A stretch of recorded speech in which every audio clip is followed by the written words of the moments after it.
With the Venmo debit card, you can Venmo everything. Your favorite band's merch? You can Venmo this. Or their next show? You can Venmo that. Visit venmo.me/debit to learn more. The Venmo MasterCard is issued by the Bancorp Bank N.A. pursuant to license by MasterCard International Incorporated. Card may be used everywhere MasterCard is accepted. Venmo purchase restrictions apply. This episode is brought to you by State Farm. Knowing you could be saving money for the things you really want, like that dream house or ride, is a great feeling. That's why the State Farm Personal Price Plan can help you save when you choose to bundle home and auto. Bundling, just another way to save with the Personal Price Plan. Prices are based on rating plans that vary by state. Coverage options are selected by the customer. Availability, amount of discounts and savings, and eligibility vary by state. This is Optimal Work Daily.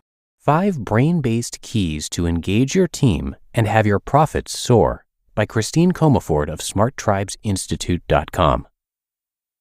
Wouldn't it be great if we could just tell people what to do and they'd do it? Wasn't that what was supposed to happen when you finally got that promotion or started that business? The thing is, your team are human beings, not machines. They are thinkers who thrive on solving problems. When people solve a problem themselves, plan a solution themselves, decide for themselves what to do next, and next, and next, they are engaged. On the contrary, when you tell your team exactly what to do, when to do it, and how to do it, their inner 2-year-old comes out, and they either want to rebel or they grudgingly go along and learn to be ever more helpless. But when people solve problems for themselves, they feel a sense of relief that they have contributed to making the world just a little bit better. What worked then doesn't work now. Now, in some organizations, problem-solving thinking is not useful for certain individuals. For example, if you are running a military operation, you may not want your team to think too much. It may be in everyone's best interest to obey immediately. In many religions, the doctrine requires obedience to a higher authority, and hierarchies serve a divine purpose with God at the top. Thinking and deciding for oneself is discouraged. This is not necessarily a bad thing. Hierarchical command and control organizations served an evolutionary purpose. They allowed large organizations to evolve. An organization of this type can create stable processes and achieve long-term goals. Without this type of organization, we would not have any awe-inspiringly beautiful cathedrals in Europe or the pyramids in Egypt. However, today's organizations are increasingly complex. They need to process enormous amounts of information, react, and reorganize ever more quickly. That means command and control doesn't work anymore. The problems are too big for one person to create and dictate solutions without involving the input of the people who are actually doing the job. In fact, the people who are closest to the actual work of creating and/or delivering the product know best what to do and how to adapt. So today's control systems need to be centered around developing communication skills and creating productive teams and effective collaboration. Here's what does optimize teams. Last fall, Google researched what factors make teams effective. They expected to find the perfect makeup of an effective team: the individuals, personality types, number of PhDs, and more. What they found surprised them. What determined effectiveness was how the team interacted, not who was on the team. Here are their 5 keys to optimizing teams. 1. Psychological safety. Can we take risks on this team without feeling insecure or embarrassed? 2. Dependability. Can we count on each other to do high-quality work on time? 3. Structure and clarity. Are goals, roles, and execution plans on our team clear? 4. Meaning of work. Are we working on something that is personally important for each of us? And 5. Impact of work. Do we fundamentally believe that the work we're doing matters? The key skill is listening. Working with my clients, I've noticed that there is a fundamental skill that underpins the first 3 factors. If team members don't have it, you don't get those factors, so you can't optimize that team. No listening, no psychological safety. No listening, no understanding. So dependability will suffer. No listening, how can anyone be clear? How can a structure be embraced? Many of my clients initially name listening as something they should work on in their coaching, yet they often seem almost perversely proud of their non-listening status. How many of us find ourselves at odds with the knowledge we should listen, but the conflicting compulsion to lead by directing, which often translates into talking more than others?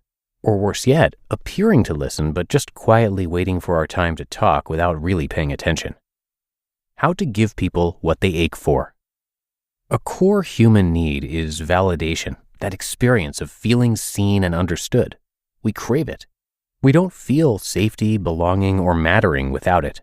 According to Oprah Winfrey, who has interviewed thousands upon thousands of people, from ordinary folks to world leaders and highly successful business people, they all ask her the same question after the interview. Did I do okay? In seeking validation, many people talk without listening first. We are eager to make our next point and be validated, so we don't listen. While the other person is speaking, we are arranging our next piece of brilliance and persuasion in our minds. When we're told we need to be more present or even told to talk less, we start out with the best intentions but soon find ourselves vying for airtime. As leaders, our job is to find our validation elsewhere and give the gift of listening to our team. Here's how you can help yourself become a more successful listener. Ask more questions. Ask questions and actually listen for the answer, and keep your mouth closed until it's time to ask the next question. Try keeping the ratio of questions to you offering your opinions at 80% questions to 20% your opinion. In a team, especially if you're learning to collaborate better, try a few sessions using a device like a talking stick. Only the person holding the stick can talk, to ensure that everyone gets equal airtime. The talking stick concept comes from Native American traditions, but can be any object that is culturally appropriate for your team. Even a pen will do.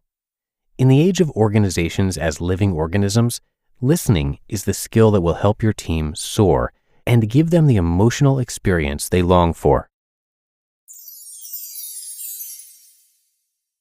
You just listened to the post titled 5 Brain-Based Keys to Engage Your Team and Have Your Profits Soar by Christine Comaford of smarttribesinstitute.com. Brace the rudders! Raise the sails! Raise the sails! Captain, an unidentified ship is approaching. Over. Roger. Wait, is that an enterprise sales solution? Reach sales professionals, not professional sailors. With LinkedIn ads, you can target the right people by industry, job title, and more. We'll even give you a $100 credit on your next campaign. Get started today at linkedin.com/results. Terms and conditions apply. The Jack Welch Management Institute at Strayer University helps you go from, I know the way, to I've arrived with our top 10 ranked online MBA. Gain skills you can learn today and apply tomorrow. Get ready to go from make it happen to made it happen and keep striving. Visit strayer.edu/JackWelchMBA to learn more. Strayer University is certified to operate in Virginia by Chev and has many campuses, including at 2121 15th Street North in Arlington, Virginia. A big thank you to Christine, who is a leadership and culture coach, serial entrepreneur, and New York Times best-selling author of 3 books, Power Your Tribe, Smart Tribes, and Rules for Renegades. For over 30 years, she's helped leaders navigate growth and change by specializing in applied neuroscience, which helps her clients achieve tremendous results in record time. As an entrepreneur, she built and sold 5 companies with an average ROI of 700%, and she was a software engineer in the early days of Microsoft and Apple. Come by smarttribesinstitute.com to learn a lot more about Christine, and check out the resources there on the site. I do have it linked for you in this episode's description, as well as at oldpodcast.com. And that should do it for today. Hope you have a great rest of your day, and I will be back with you tomorrow, where your optimal life awaits.